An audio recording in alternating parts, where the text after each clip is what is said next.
The president's making some comments, we're told, regarding the tax bill. Let's listen. 68, a record, the highest in the history. The Democrats won't approve it only because politically it's so good for the Republicans. The Democrats aren't approving it. But think of what they're not approving. They're not approving border security. We've done a great job at the border, but we have to add some wall. We have to do, various things.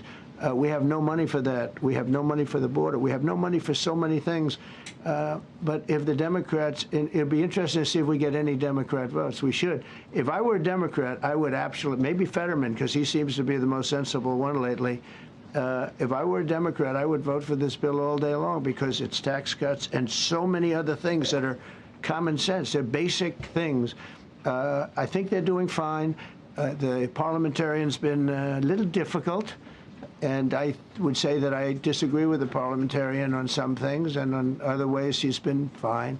But we'll have to see. It's a big issue. I will tell you this: if that bill doesn't pass, the country will get a 68% tax increase. So think of this: you're a Democrat and you vote against it. That means you're voting in favor, because essentially you're voting in favor of the largest tax hike in the history of our country. And you can't do that. In addition, we're cutting costs by $1.7 trillion, and it won't affect anybody. It's just fraud, waste, and abuse. Mr. President, a leading global economist just did a 180 and says your tariff plan, you may have outsmarted everybody with it. What is your message? I love this. I love this question. This is the favorite. This is the best question I've ever been asked, because I've been going through abuse for years on this. Because, as you know, we're taking in hundreds of billions of dollars, no inflation whatsoever. But, Mr. President, what is your message to critics who think your tariff plan will cause a recession? I think they should go back to business school. It's so obvious. It's so obvious. I mean, we're taking in billions and billions of dollars from China and a lot of other countries. We took in, I had a call from somebody in the House and a high official.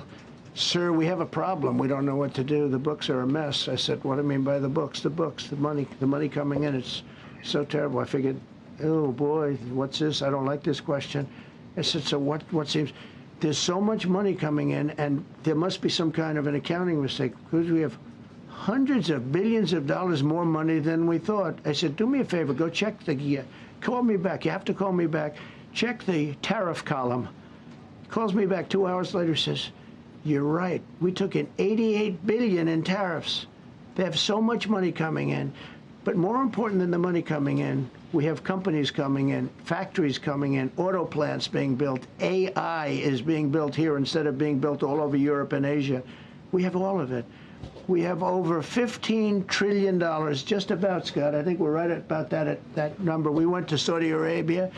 We went to Qatar, we went to UAE, very smart people, very smart leaders, great leaders, and we took in $5.1 trillion just there without the tariffs. I mean, they also liked a thing called November 5th, November 6th, and November 7th. That was a very good little period of time. It's called the presidential election. You know, you used to have one-day election. Now you have it go over it. But even if you just took that little period, because it was pretty obvious it was going to be a landslide. And they like that, but they love the tariffs. I had Texas Instruments come in the other day, big company, and he said, we're putting in $60 billion into new plants and new equipment, new everything. Sir, you're going to keep the tariffs, aren't you? Because if I ever took the tariffs off, and we are going to absolutely keep it. And they're worried that somebody like this communist from New York someday gets elected. I can't believe that's happening. That's a terrible thing for our country, by the way. He's a communist. We're going to go to a communistic state. That's so bad for New York. But the rest of the country is revolting against it.